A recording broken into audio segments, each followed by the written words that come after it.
ulfina wangeelaatiif al tokko dhaabannee kutaa irraa jalqabnu dubbifanna. Jaalala gooftaanan isin gaafadha. Ergaa Phaawulosii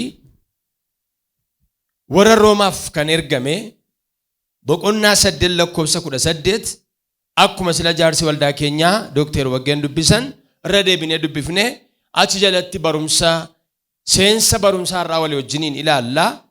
Akkas jedha, dhiphinni keenya si'anaa kun ulfina sanuu mul'ifamuuf jiru wajjin wal bukkee qabamee ilaalamuu akka hin dandeenyetti nan lakkaa'a. Ameen. Dhiphina jedhee ka'eetu ulfina jedha. Dhiphina jedhee ka'eetu ulfina jedha. Dhiphinni qormaata. Qormaati garuu akkasitti nafu ulfina fidee dhufa. Kanaaf har'a baga nagaan dhuftan, isin qormaata fiddanii dhuftanii Waaqayyo immoo deebii fidee dhufa. Egaa barumsi kun daldalaas, hojjetaas, barataas, tajaajilaas, amantootas hunda keenyaaf nu ilaallataa deebii fidee dhufa. Mee qormaataaf deebii jedhamee wal duukaa? Irra deebi'amee? Jedhamee irra deebi'amee? Jedhamee al tokko sadumaa? In kadhan nagaa harka keenya mirgaa ol kaafne warri ani qormaatan qaba jedhan torban kanas torban ittaanus itti fufna deebii argatanii ba'u bara kana. Waaqayyo dhugaadhaa, Waaqa sagantaatii, Waaqayyo Waaqa beekaadhaa. Namoota baay'eetti qoramsi baay'annaan, qormaati itti ulfaannaan deebii fidee karaa waldaa keenyaa dhufeera. Obboloota koo waldaa keenya yeroon jedhu hundumaaf iyyuu gaaddisa isa nu godheedha. Hunduma keessaniif Waaqayyo deebii fidee dhufeera. Akka Naqamteetti hin jedhuan, akka Wallaggaatti hin jedhuan, akka biyyaatti iyyuu Waaqayyo dhalootaaf deebii qaba. Gooftaa keenya abbaa keenya si galateeffanna geggeessaa keef galanni siif haa ta'u. Waaqayyo gooftaa bara keessatti dhaamsa qabdaa, bara keessatti ergaa qabdaa. Har'a immoo barumsa walitti fufaa kanaan namoota qorumsi itti ulfaatee ofirra gatteessisee karaa ba'umsaa dhowwateef deebiin qabaa karaa sagalee kootii waan nuun jechaa jirtuufi galanni siif haa ta'u. Eeyyee gooftaa, egaa dhaloonni kun qormaata garagaraa guuree rakkina garagaraa baatee kan dhufe utuu barsiifamuu, utuu dubbatamuudha deebii fudhatee gammadaa haa jiraatu. Egaa yeroon kun yerootti deebiin dhokate argamu nuuf haa ta'u. Hankoo deebii dhabee warri jedhan barana deebiitti walitti ba'an. Baradheen deebii dhabee, hojjedheen deebii dhabee, deemeen deebii dhabee, waan hundumtuu gaaffiidhaan itti fufee warri jedhani dubbii kanaan eebbatti walitti ba'an. Qormaanni barri isaa nurraa haa ka'u. Barri qormaataa nurraa haa ka'u. Sagaleen kun amma gaa lafa isaa irratti, qilleensa irratti, dhaloota irratti hojii jalqabu. Mee sagalichi hojii jalqaba jedhame? Sagalichi hojii jalqaba jedhame? Dhowwaa tokko malee dubbii Waaqayyo finiinaa gara keenya haa dhufu. Yoo kattaa rakkinaa ta'e dhodhoosaa, yoo gaara ta'e urgufaa, yoo hidhaa ta'e kukkutaa, yoo awwaala ta'e diigaa gara keessan haa dhufu. Kunnoon kee kunoo haa ta'u warroo. Fagoon kee dhiyoo haa ta'u warroo. Cufamaadhaan kee banamaa haa ta'u warroo. Hinjiruun kee jira haa ta'u warroo. Har'a oonan jedha maqaa Yesuusiin. Hin danda'amuun kee danda'amaa haa ta'u. Tayyoof argi maqaa Yesuusiin. Yommuu dhaloonni dammaqee ka'ee deebiin koo dhufeera jedhee mataa ol qabatu kana warri immoo abdii nama kutachiisan ergaan diiyaabiloos immoo kan tumaman ta'an. Ijoollee baay'een harkaa yaa'uuf jedha bakka harkaa ba'anii jedhee ofirra gatteessisuudhaaf kan hojjetu ergaan diiyaabiloos kan tumame haa ta'u. Seexanni kan tumame haa ta'u. Gooftaa dubbii kennutti dubbadhu. Yommuu saba keetti dubbattu isaan keessaa akka nama tokkotti natti dubbadhu. Maqaa Gooftaa Yesuusiin ameen. Noora.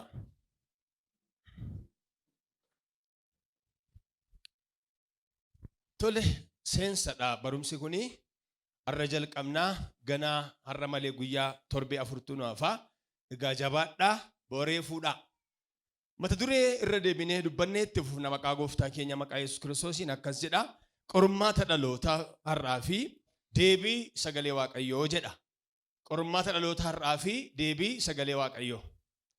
Jecha kana warri kaan barreessaa jiru waan ta'eef, warri kaan immoo kan hin barreessines jiraachuu danda'a waan ta'eef, warri kaan immoo afaan hin dubbachaa barreessitu sagalee keessan ol kaastanii gajjallaa kana kan jirtan, asiin karaa waajjiraa kan jirtan, gararraa kana kan jirtan, fuula koo dura kan jirtan jaallatamoon ijoollee gooftaa mee qormaata dhaloota har'aafi jedhame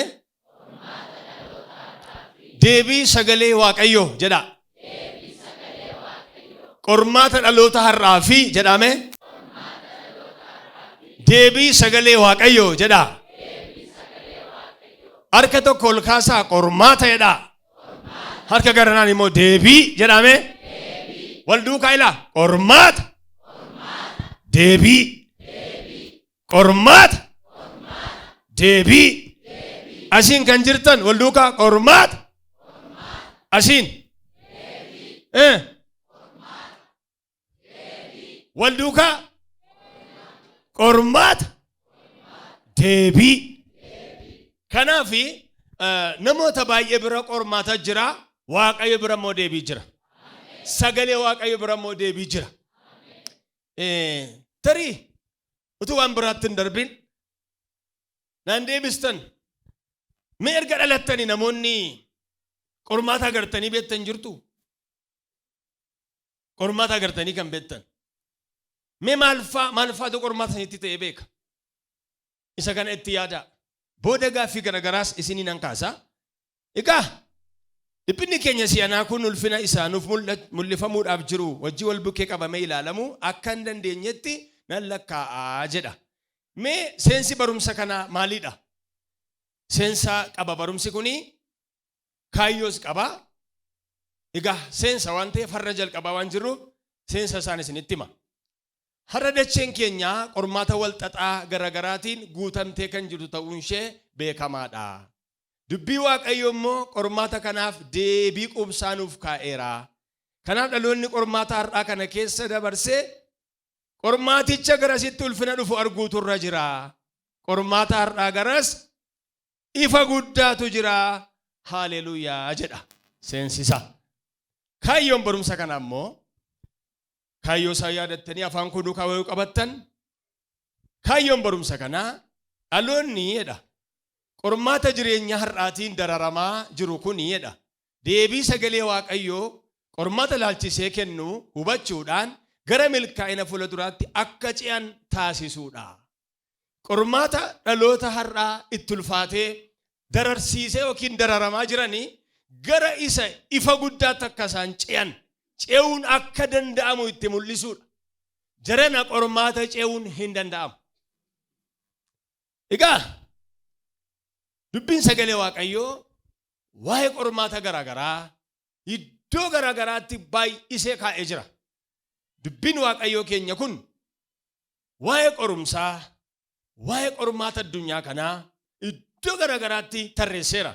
Roomaa qofaa utuu hin ta'in, isa Roomaa 8:18 irra jiru qofaa utuu hin ta'in, inni dhiphina jedhee ulfina jedhee immoo kaa'a. Lammaffaa Qorontos 4:17 immoo inni immoo akkas jedha. Rakkinni salphaa inni nu yeroodhaaf baannu kun ulfina bara baraa isa safara malee guddatu baachuudhaaf nu qopheessaa jedha. Isa baachuudhaaf nu qopheessaa jedha.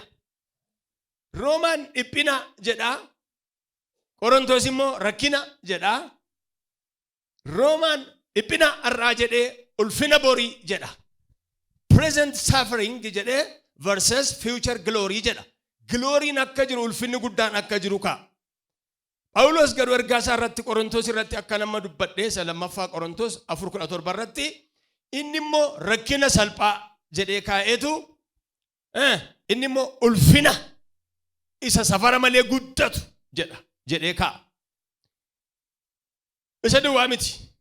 Isa duraa Qorontos 10:13 immoo akkas jedha.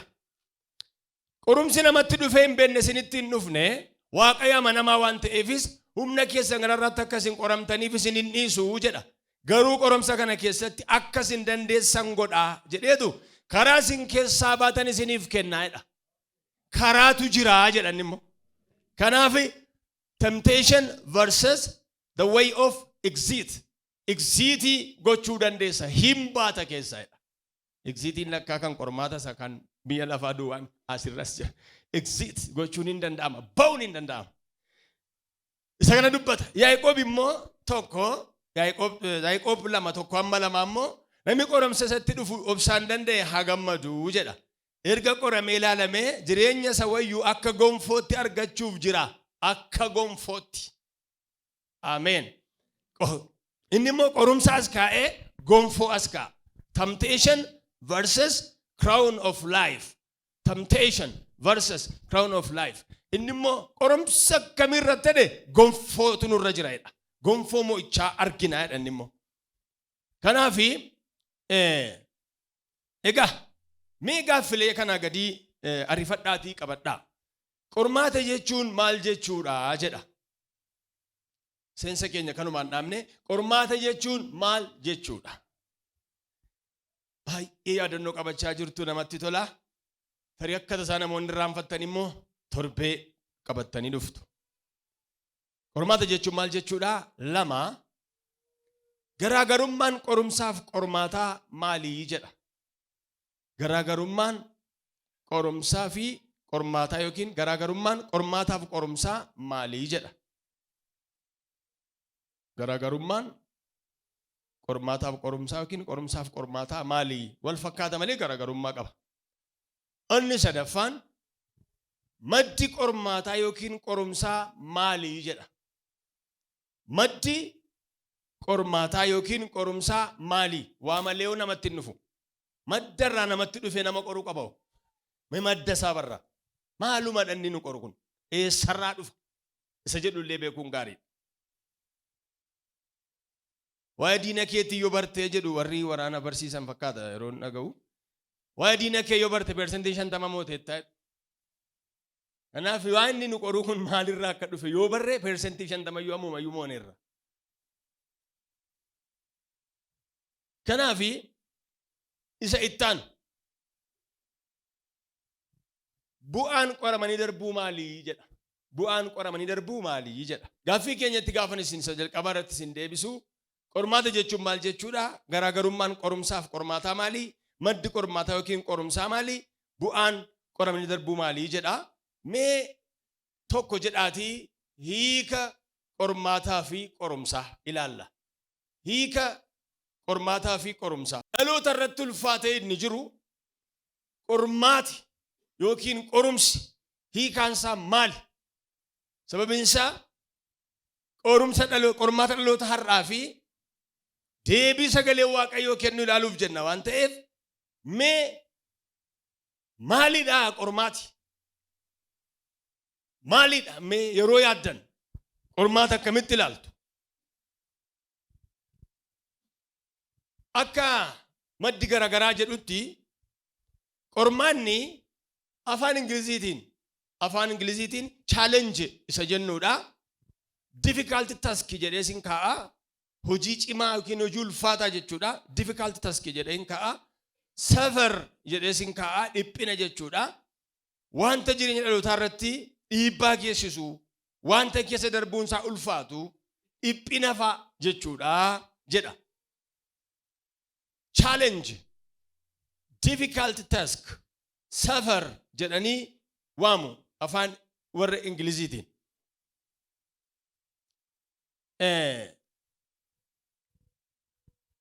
Isa qormaata jedhu isa kana dhanni.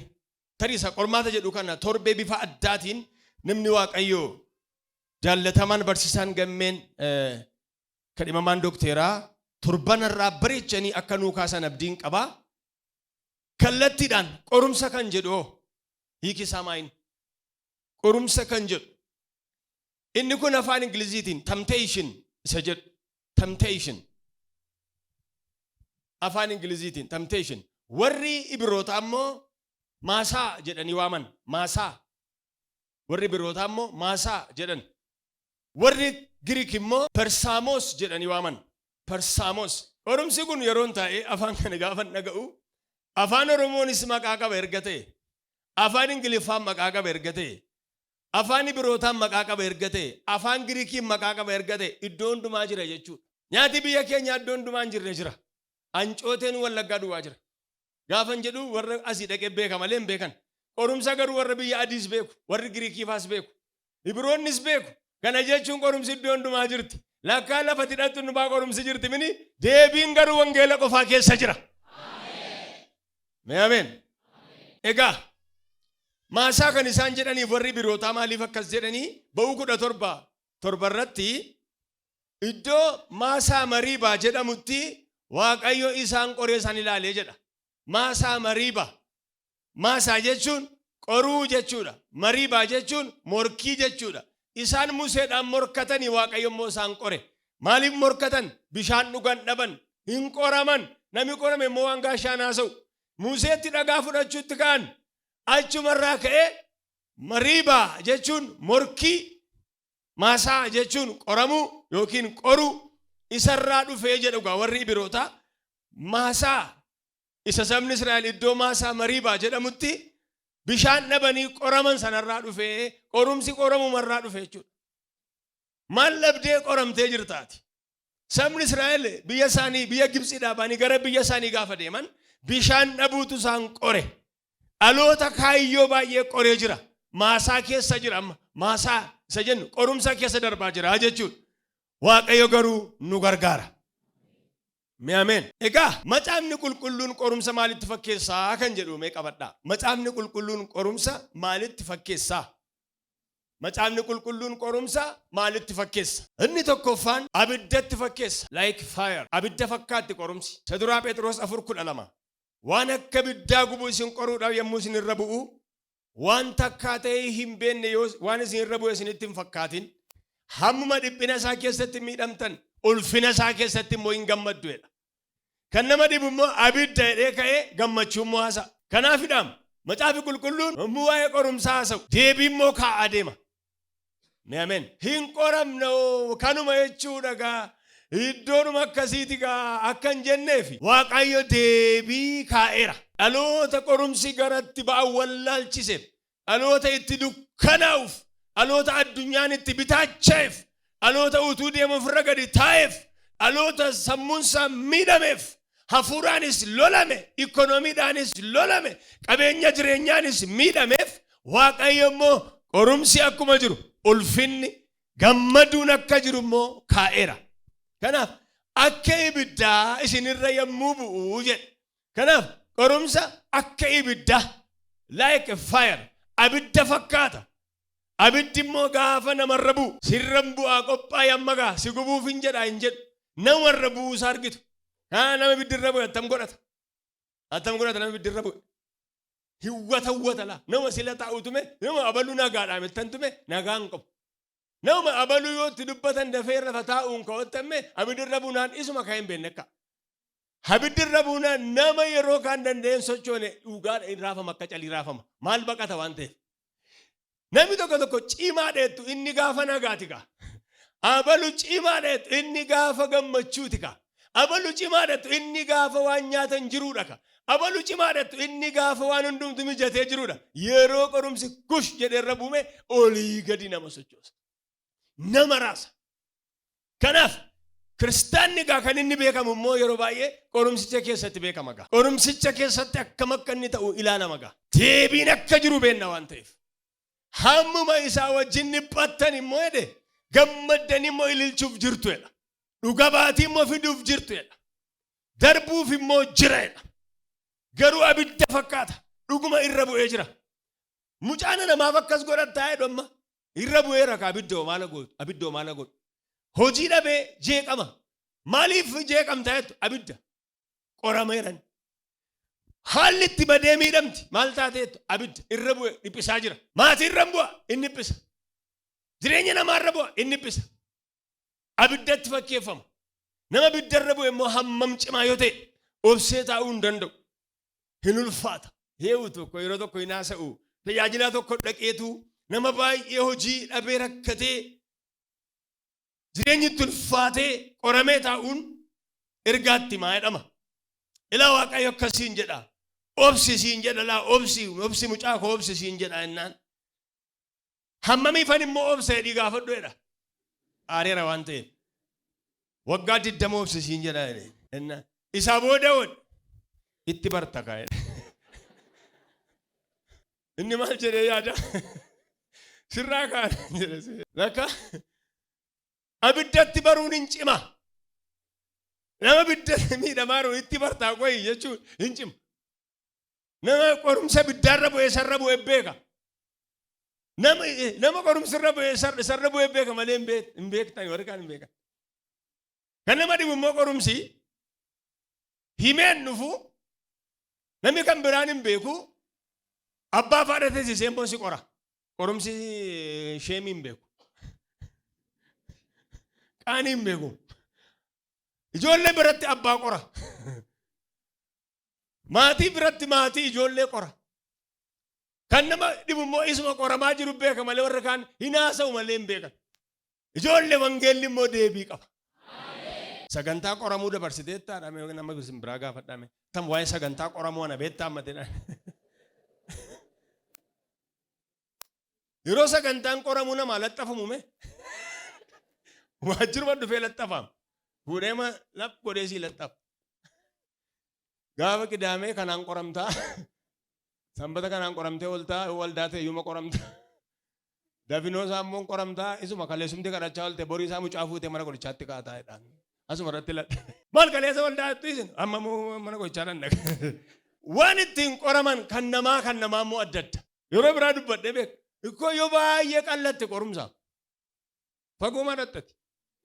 Iskiriiptoo mataatee qallattee kun qoramtaa mati. Dhiira qallooni Waaqayyo gargaaru malee tokko qabattoo ishee si'a dhibba naanna'uu gaa'etu. Uraasa faabrikaan uree hin hojjetu inni si biratti. Hin gowwoomin. Inni hin hojjetu. Mokkori hambira. Itti buri mokkori. Isa immoo dabarse ammas mokkori. Utuma lammaffaa wal si gaagaasiin dhufe. Gaaf tokko dubbadhe. Isa duwwaa miti. Hin bilbilu mammi ni bilbila. Dafteen kaaftoti. Qalloo waan taateef surreen keessirraa fagoodha. Si'a dhibba yoo bilbila miskoolli irra taa'e. Saayilentii irra hin kaa'e. Baay'ee qallatta taanaan bilbila kee saayilentii irra hin kaa'e. Sitti hin bu'u sirraa fagoodha waan ta'eef vaayibireetii gaafa inni godhu hin dhageessu. Yoo immoo baay'ee furdatte innis qorumsa. Ishee immoo mokkoree argeeran iyyuu.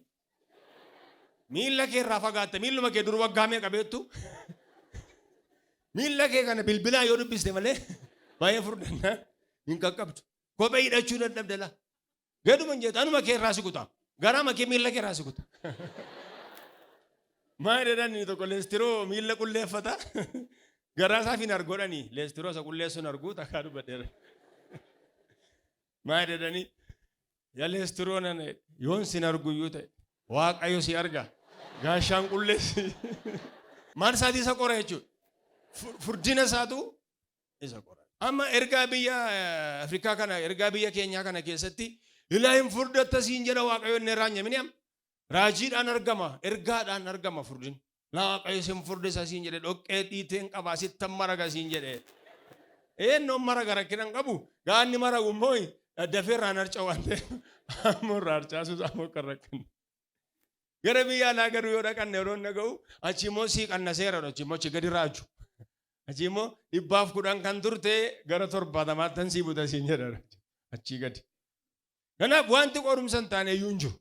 Egaa qorumsi kan waliigalaa, kan ikonoomii, kan fayyaa qaamaa, kan jireenya fuuraa, kan nageenyaa, kan dinagdee waan baay'een immoo jira. Deebiin garuu sagalee Waaqayyoo keessa jira. Ameen. Maalitti fakkeeffamaa? Inni itti aanu inni lammaffaarra jiru immoo bishaan bubbisutti fakkeeffama. Abidda duwwaan bishaan bubbisutti fakkeeffama. Faarfannaa 224 irratti bishaan bubbisu silaa mataarra nu yaa'a ture jedha. Amma dhuguma bishaan bubbisu inni jedhamu kuni dhaqee malaga dhaabatee bishaan irra namma jechuu miti. Akka inni akkas hin taane immoo Iyyoob 11:16 jira. Iyyoob 11:16 irratti isa faarfannaa 24 irra jiru sana hiika. Maal jedha? Ati rakkina kee qorumsa kee akka bishaan yaa'ee darbeetti irraanfattaa jedha. bishaan yaa'ee darbu lakka qorumsi gaafa dhufu namatti guuta amala bishaanii qaba. Mana galaanni qorumsaatti guute lagatuun naqin mana dhufaaf waan ta'eef itti guuteera si'an falan qabu. Mana bobaluu hin qoramaa jechuun kee galaana rakkinaa yookiin qorumsaatti itti guute jechuudha. Itti guuteera karaa gadi ba'uun qabu. Galaanuma rakkinaa fideetu itti guute. Kanaaf qorumsi namoota baay'ee ijoollee baay'ee dhaloota baay'eetti guutee jira. Garuu Waaqayyo karaa ittiin galaana sana dabarsu immoo qaba. Akka galaana kana dhe isa guute kana dhe nan dabarsa immoo. Isa ni dabarsu sin lallabna gaa. Har'a sabaa dhagaa yaa ijoollee gooftaa dhagaa waan akka galaanaa sitti guute tokko hin darbamu. Hin darbamu. Ameen. Waan isinitti hima. Yeroo galaanni qorumsaa guutee jiru footoo isaa kaasaatii kaa'a. Footogiraafii isaa. Bara inni darbu dhugumaa yoo siin jedhan hin fakkaattu waan ta'eef isatti agarsiifta. Bara galaanni qorumsaa sitti guutee miidhamtee jirtu. Bara abiddi qorumsaa sirratti boba'aa jiru footoo isaa nabi mana gaaf tokko hin darba. Mee hin darba jedhame. Inni nu amma lallabnu kun hin dabarsa. Gaafa darbu sana itti agarsiifta malee dhuguma sinsi'an hin fakkaattu. Hin jijjiira Waaqayyotu. Akka yaadannootti taasofta. Galaana bubbisutti fakkeeffama. Inni kan biraan qoraattiitti fakkeeffama qorumsi. Qoraattii weddootaa lama irratti iriyyeen koo akka daraaraa qoraattii gidduuti jedha. Iriyyeen koo akka daraaraa qoraattii gidduuti jedha. Amma mee daraaraan hin miidhagaa. Maal hojii qoraattii gidduu ta'a? Nami baay'een nami hin jaja garuu ati qoraattii gidduu jirta. Akka daraaraa bifa kan qabdu jireenyi kee gaarii kan fakkaatu garuu ati qoraattii gidduu jirta. Qoraattii qorumsaa, qoraattii dhukkubaa, qoraattii lola diinaa gidduu jirta. Garuu immoo ati hiriyyee yookiin jaalallee Kiristoos. Kan natti tolu Yesuus jaalallee koo jedhee si waama. Garuu qoraattii wayii gidduu jirta. Waaqayyo achumatti immoo si jaallateera. Waan jibbameef hin qoramaa jiran seenaa dhaloonni. Waaqayyo jaalallee koo hiriyyee koo jedhee waama. Karaa Yesuus Kiristoos. Garuu immoo asiin qoraattii gidduu. Yeroo jidhattu qoraattii, yeroo mana teessu qoraattii, yeroo majiraattu qoraattii. Qoraattichuma gidduutti garuu Yesuus Kiristoos jaalallee isaa si godhatee. Ayyaana isaan si barbaade. Waamicha guddaa sirra kaa'e. Ifa guddaa tokko sirratti banee. Qoraattii kana keessatti maqaa haaraa si laate. Haxaa'ee dabarsee. Bara sagalee kanaan lafaa kaatu immoo dhiyoodha. Qilleensi gaafa qilleensa'u qoraattiinis hin raafamaa. Daraaraanis maal ta'a yeroo walitti bu'aa waraanama. Amma namooti baay'een qorumsa kana guyyaa guyyaatti argu. Wal bira jiru. Garuu Waaqayyo bara akkasii kana immoo hin dabarsa. Inni arfaffaan kiyyootti fakkeeffameera. Faarfannaa 66:10-11 akkasidha. Ati gara kiyyootti nu geessitee ba'aa gannu qabu nurra keessee namoonni akka nurra yaa'an gootee jedheetu haa ta'u iyyuu malee abidda bishaan keessa darbinee gara dirree bal'aatti immoo nu baafteetta. Kiyyoo wayii keessa jiru amma namni baay'een hin deemu wetta malee ati kiyyoo keessa jira. Dhaloota qormaanni kiyyootti ta'ettan lallaba. Sagaleen kun waan dhufeef qaba. Faarfannaamti Daawit immoo dhaqee immoo akkas jedha. Kiyyichi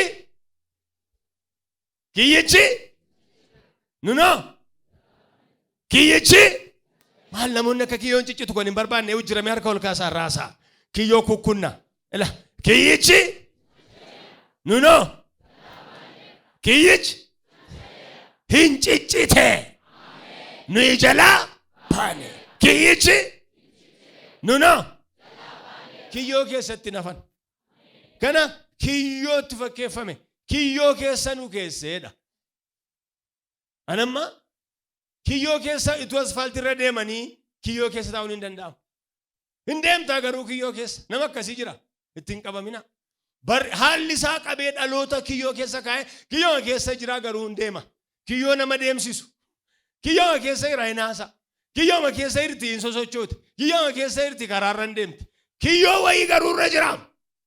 Kiyyoo keessa irti garuu immoo kakafaarfachuu jajjabaachuu sin gooti. Kiyyoo keessa immoo irti. Kiyyichi amma ati immoo hin baata. Inni kan biraan dallaa cufamaatti fakkeeffame. Dallaa cufamaa. Faaruu Ermiyaas 3:9 dallaa cufamaa. Akkas jedhe Ermiyaas, ati karaa hundumaa naannessitee dallaa natti ijaartee dhagaa soofamaadhaan natti cuftee jedhe. Akka fedhe yoon nan ba'a jedhe qorumsa kana kiyaa dallaa kana kiyaa ba'uu hin danda'u. Kanaatitti asitti dubbadhe beeka. Dargaggoonni baay'een hammam humna yoo qabdan dallaa qorumsaa kiyaa ba'uu hin dandeessan. Waaqayyo yoo karra isaa bane malee. Karra isaa iddoo ittiin banan Waaqatu beeka. Kanaaf dallaan qorumsaa bal'aadha. Kan inni sin shawwadu bal'aadha. Keessan jiru seetanii yaaddu. Garuu dallaa isaa kiyaa deemtu. Namni baay'een maala nooyi kamee man jiraan garuu dallaa wayii keessa jiru malee hidhamoodha. Qorumsa wayii jala galanii jiru. Ammatuma sagaleen kun gadhiifamume dallaa qorumsaa kana sagaleen kun sirraa. Egaa mee maddooti qorumsaa maali? Maalirraa dhufee kiyyoon kun qorumsi kun hammaachuu danda'a? Maalirraa dhufa? Yoo madda isaa beekan gaariidha. Madda afurirraa dhufa. Ishee kana daddafeen isinitti hima. Barumsa waan ta'eef daddafaa qabadhaa. Yoo madda isaa beekan parsantii 50 mo'aniiru jedhamaa jenne minire madda waan isin qoruu sanaa beekaa. Waan gurguddaa afurirraa dhufa. Inni tokkoffaan namarraa dhufa. Maatiyos 10:17. Inni lammaffaan seexanarraa dhufa. Isa duraa Phexros 5:8. Inni sadaffaan abbaa mata ofitti fida. Inni arfaffaan waaqa biraa namatti dhufa. Maaloon qorumsi madda afurirraa dhufa. From 4 sources madda afurirraa dhufa. Tokkoffaa namatu nama qora. Maatiyos 10:17 maal jedha? Namootarraa garuu of eeggadhaa jedha. Namoota namni qoramee lafa kanarraa hammasiin qaban. Maqaa Yesuusiin. Amma gaa afuura seexanaa inni ifanna, afuura namaa inni ifanna moottam godhu. Nama moottam godhuudhaan nama sin biraati. Afuura seexanaa cabeechaa ooltu afuura nama immoo kan godhu. Namumti nama qoruuf dhalate addunyaa kanarra hammasiin qabu. Obbo qoriif adde qore. Qorumsuma nama qoruuf kan dhalatan jireenyi isaanii qorumsaaf kan mijatu. Jalle waajjira kam keessa jiru? Karaa kanarra jiru, konkolaataa keessa jiru, bajaajii keessa jiru ijoollee of eeggadhaa. Nama qoraa oolu isaan. Seexanatu bakka buufate ta'e hin beeku. Qoruuma nama hojii masaatu walitti qabaa dhimma qoraa biyya kanaa ta'a. Qora, si qoraa mool. Nama malee hin jiraatamu. Namni nama barbaachisaadha. Namni nama qorummoo ammas hin qabu. Al tokko duwwaa. Waaqayyo namatti sin kenni waliin jedhame. Namni namaaf qormaata guddaadha jedhani. Kanaafi seexanni immoo qorti gaa isheenuu beekamaadha waan ta'eef gooftaa Yesuusiin iyyuu qorte isheen immoo ishee miin beektu. Waaqayyo ishee haa ifatu. Isheen nama hundumaa irratti hojjechaa oolti. Waaqayyo humna isaa keessaa hafuudha. Abbaan osoo of qoroo fi masaan Yaaqoobii 1:14 irratti kajeellaa ofii isaatiif yaada mataa isaatiin harkifamee of qoraa'edha. Namumatu calluma dhee qora of qora. Seexanas miti. Gaafa sana Waaqayyos biran naquu, seexannis biran naquu, namis biran naquu isumatu of qora gaafas immoo ishee matu of qora. Namoonni of qoruun gashine baay'eedha. Of qoru isaan immoo nama laalanii of qoru. Jireenya namaa laalanii of qoru, akka namaa jedhanii of qoru, mana namaa laalanii of qoru, mana namaa yoo dhaqanii waan gaarii argan of qoru. Boleettonni keessumaa maaloo isinoo mana namaa haxxanii abbulufaa waan akkasii bitatan jettanii galtanii qoramtan miniisin. Namumti wayyaa namarratti ilaalee qoramu hin jiru isin keessa. Isinoo qoramtanii maal? Waaquma kennee bettanii dhiiftu biniire. Amma din qoramtuu reedhaa nama sin biraa deemme. Namumti mee yoo boleettonni qoramtu dhugaa Waaqa isinaa gargaaru. Gaamana namaa kan gaayoo baay'ee bareeda manni keessanii jecha kana mana keenyatti hin bitamu maqaa Yesuus. Of hin qorin yeroo biraa bitattu isin immoo. Kophee akkasiin utuu mana keenyaas bitanii yeroo kan biraan bitattu maal hin dhumee gabaate. Namumti kan namaa laalee qoramaa oolu jira. Ituu talaaluu diichii keessa bu'uu kan gajeelu. Maal? Maaf qortate? Isheen mataa gaggabaabduu ishee mataa dheeraa laaltee qoramte. Dheeratu fidhiis. Waaqa kennee fi maal goota hin ga'an keessa. Maal? Amma nama ishee itti godhate. Ofuman qorin. Kana mataan iddi mataa si gaagalte iddi mataa si ka'e seexanan na qore seexana min siman sirraa ifan naga. Namu yeroo tokko immoo ariifannee of qorraa haasofnee of qorraa waan yaadamne kee abuunee of qorraa sila maalumaaf akka jedheenna callisuu dhagaa. Maayida tajaajilaa tokkotu seexana ifa taayuu seexanni kufteennaani si'a 7 iyyi bayyadheen meeqa jalqabe gaa seexanni iyyitee yete shanaffaarra geesse didde. Amma gaa of qoreen Waaqayyo qoree minimam isumatu maal lakkoofsa ol kaasanni maalitti godhe 7 han seexana 5 ta'a 7 maal. Maal godhu 7 dannu sagalee ishee kan 7 deebinis dammoo 7 lakkoofsa Waaqayyooti maal godhi seexanni. Isheen immoo 5 irra geesse didde. Ammas irra deebi'ee tokko dee jalqabsiisa. 5 irra geesse dhaabatte ammas achitti dhaan ta'e hin beeku. Ammas inni irra gaasheen geessu. Silumayyuu mee saba Waaqayyo maaluma na qoree maafan 7 jedhee. Dhugumayyuu maa 7 jedhee. Yeroo baay'ee san ofii keenyaan dubbannee ittiin qoramna. Meeluma tokko dubaame ofiin qorinee nama sin biraate.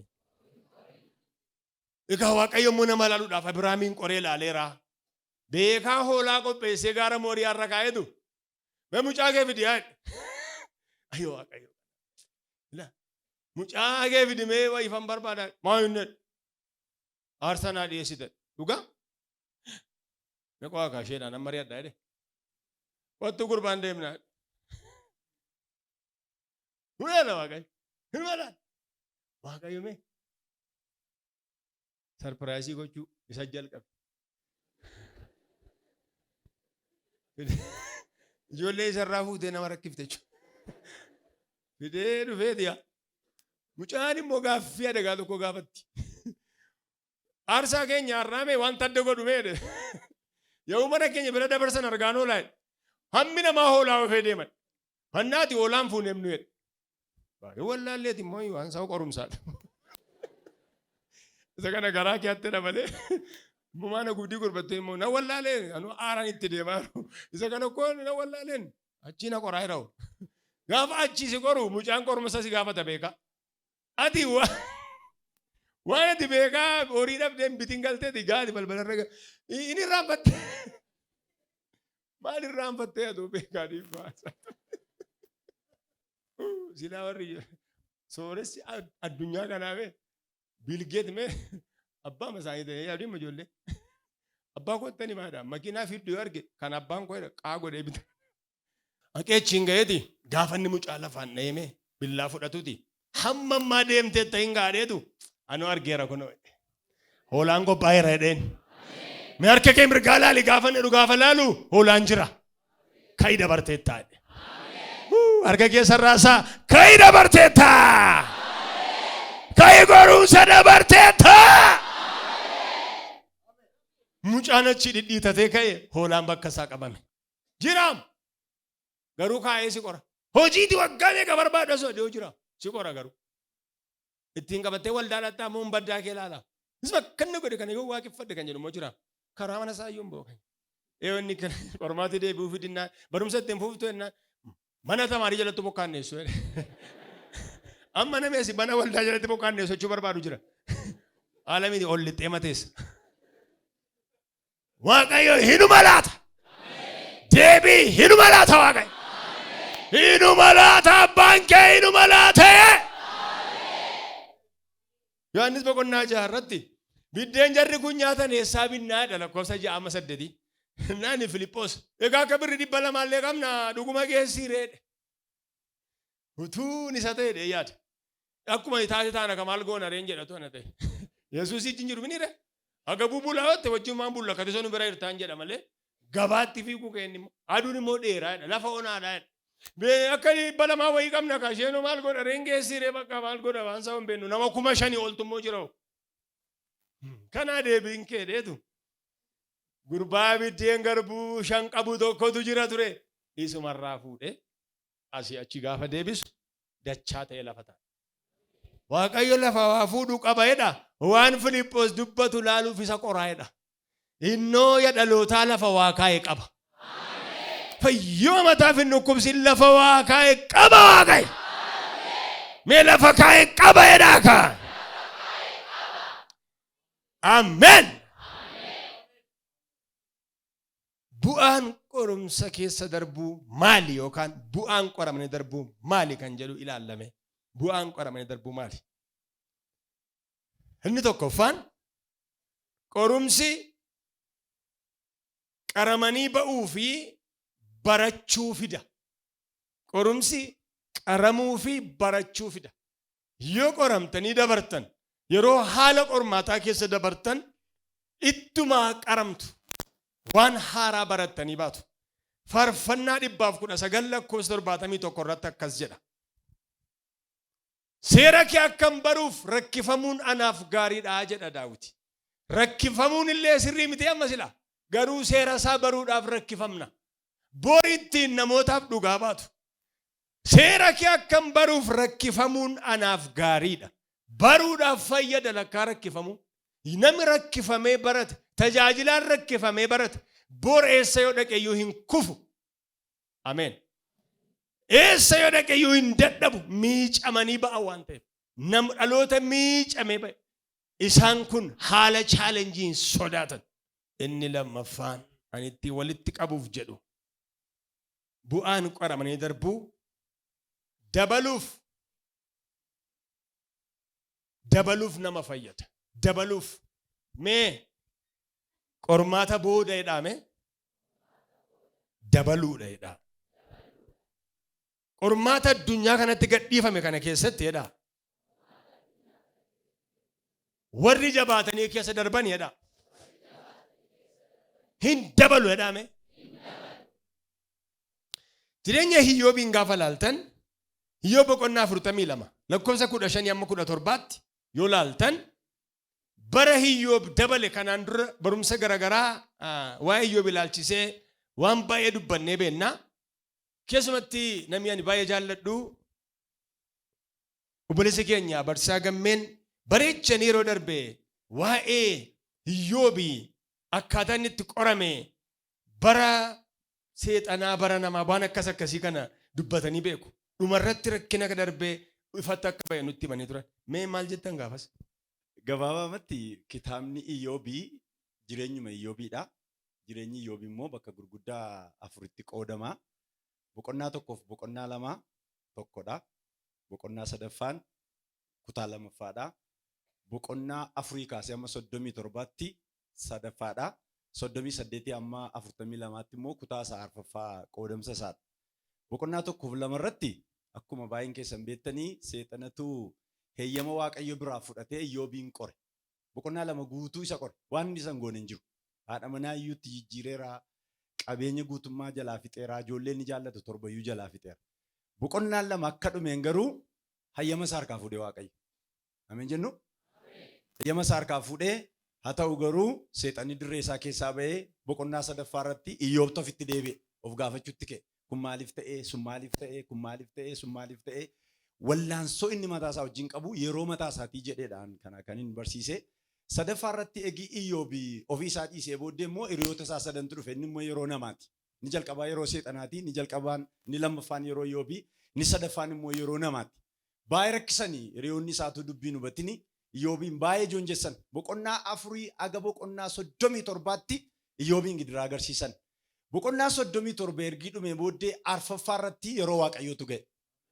Haaleluyyaa. Yeroo Waaqayyoo irratti boqonnaa 38 Waaqayyo gaafuma jalqabu ati inni dubbii beekumsa hin qabneen akeeka koo karaatti hambisuudhaaf yaalii gootu eenyu jedheetu jara 3 dirree keessaa baase.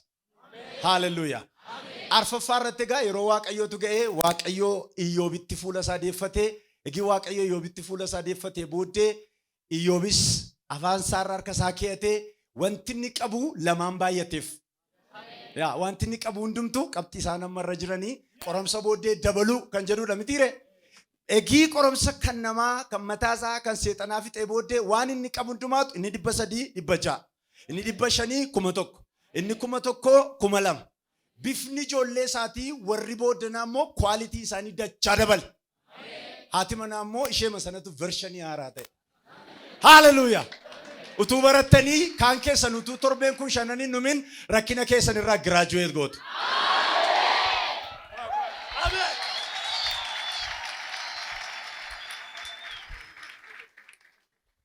Amma kana ibsina. Hoolaa qorumsa duraa jedhu 7,000. Qorumsa dura 7,000 turte hoolaansaa. Qorumsa booda 14,000. gaala qorumsa duraa 3,000. qorumsa booda 6,000. qotiyyoo qorumsa duraa Cimdii 500 gara 1,000. yes cimdii gaafa ta'u lamaa itti camadama mitire tokko tokkoon gargar qotiyyootti yoo hiitte meeqa ta'a ijoolleen baadiyyaa dafaa deebisaa. Wow, warra katamaa caalti hallelujah.